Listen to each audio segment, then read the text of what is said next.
เจ้าสบายดีบรรดาทานแขกผู้มีเกียรติเพื่อนสหายสาวนุ่มที่ฮักแพงทั้งหลายมื้อนี้ข้าพเจ้าก็รู้สึกเป็นเกียรติ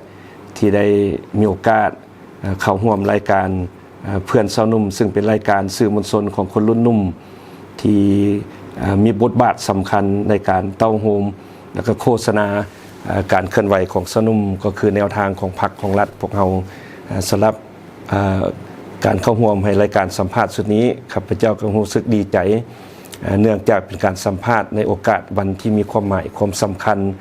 ก็คือในโอกาสวันสั่งตั้งพรรคประชาชนปฏิวัติลาวที่จะครบรอบ70ปีในวันที่22มีนาปี2025อีกพอๆเท่าใดมื้อนี้พร้อมเดียวกันนั้นพวกเราก็จะได้ครบรอบ70ปีของสาวนุ่มไปกันนำพาของพรรคฉะนั้นเว้ารวมและมูลเสื้อของคณะสาวนุ่มประชาชนปฏิวัติลาวแม้นได้ติดพันอย่างสนิทแน่นกับมูลเสื้อของพรรคประชาชนปฏิวัติลาวและมูลเสื้อของศาสตร์ของกองทัพเพราะสาวนุ่มพวกเราแม่นกำลังแหงสังรวมที่แท้จริงของพรรคมีบทบาทสำคัญเข้าร่วมทุกของเขตเวียกงานบ่ว่าเวียกน้อยเวียกใหญ่บ่ว่าสมัยสงครามสมัยที่ปลดปล่อยในระยะที่เปลี่ยนแปลงใหม่ล้วนแล้วสาวนุ่มนี่มีบทบาทแท้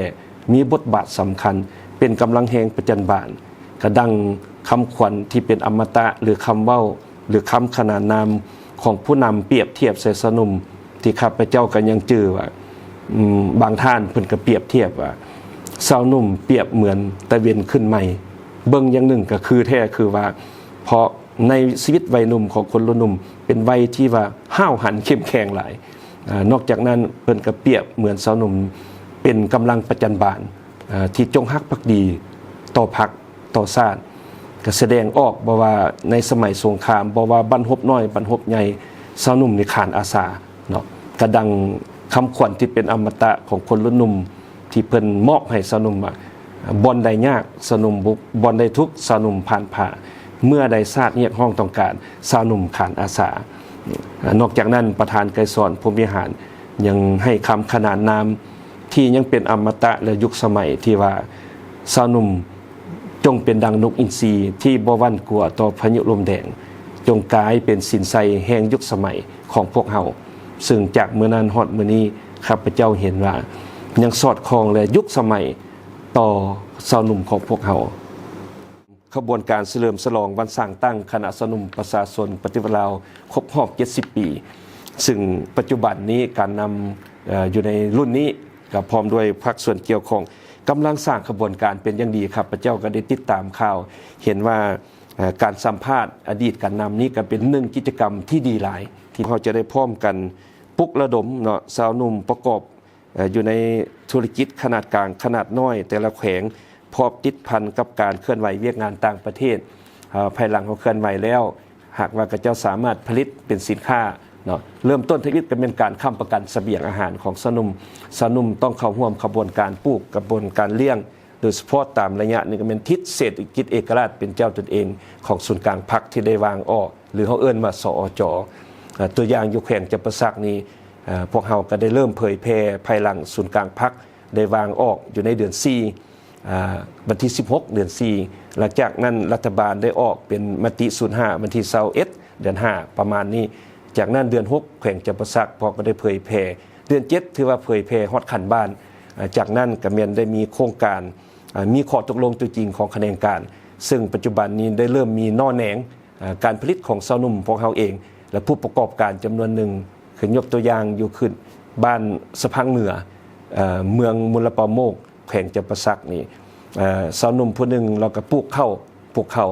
ขายในราคา 16,000 กีบต่อกิโลแล้วก็ไปขายให้ผู้เฮ็ดมีเฮ็ดเส้นเฟอเนาะในราคาเพิ่นเอาเข้าไปปลูกแล้วเพิ่นไปเฮ็ดต่อก็ขายในราคา 27,000 กีบเฮ็ดให้มูลค่าแล้วก็ราคาเพิ่มขึ้นก็กลายเป็นต้องโซ่กับเนื้อแท้ก็เป็นการนำใช้วัตถุดิบเนาะ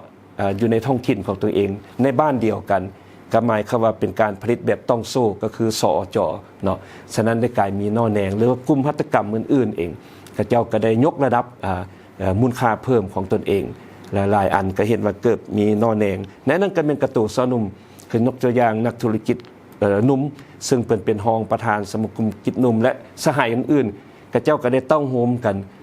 สร้างตั้งเป็นสหกรณ์ซึ่งหลายท่านก็จะเข้าใจว่าสหกรณ์นี้บ่ได้มีการเคลื่อนไหวแล้วแต่ว่ายุทธจำปาสักถ้ามีโอกาสไปสัมภาษณ์กลุ่มรุ่นหนุ่มก็เจ้าได้เต้าโฮมกันเฮ็ดเป็นสอจก็เจ้าเองและเป็นสหกรณ์เองอยู่ในโครงข่ายการผลิตก็มีโครงข่ายการบริการคือห้านกาแฟ1971อยู่ส้นขวาเซโดนนี้ก็เป็นกลุ่มคนรุ่นหนุ่มก็จะมาออกหุ้นกันเนาะหุ้นหนึงก็บ่หลายก็บ่น้อยก็อยู่ในระดับ10ล้านจากนั้นก็ประกอบเข้ากันเป็น100-200คนเนาะหุ้นก็เติบใหญ่ขยายตัวแล้วก็ส่งเสริมการผลิตกสิกรรมเอามักนอดมาปรุงแต่งเพื่อจะเฮ็ดเป็นโรงงานเป็นว่าน้ำหมักไหม้เนาะผลิตจำหน่ายภายในแล้วก็ส่งออกและล่าสุดอยู่นครปักเซก็มีกลุ่มคนรุ่นหนุ่มกระเจ้าเฮ็ดปลาแดกและปรุงแต่งเป็นปลาแดกแห้งเนาะอยู่รัก3นี้ของนครปักเซฉะนั้นมีหลายผลิตภัณฑ์ได้เกิดขึ้นใหม่ข้าพเจ้าก็ภูมิใจที่ว่าย้อนว่าคาดหมายสู่ซนที่ศูนย์กลางสนมวางไว้คือแนวนี้ก็ได้ประกอบส่วนเข้ามาอยู่ในหากฐานและเฉพาะแขวงจำปาสักที่ข้าพเจ้ามาเป็นเลขาพรรคแล้วก็เป็นเจ้าแข่งอยู่นี่ก็ได้มีโอกาสมาปฏิบัติคาดหมายดังกล่าวนี้พร้อมกับทันแถวสนุ่มกับเจ้าเองโอกาสนี้ก็อวยพรให้ผู้นำพรรครัฐก็จงมีสุขภาพเข้มแข็งมีพลามัยสมบูรณ์โดยเฉพาะแม่นพนักงานปฏิวัติอาวุโสที่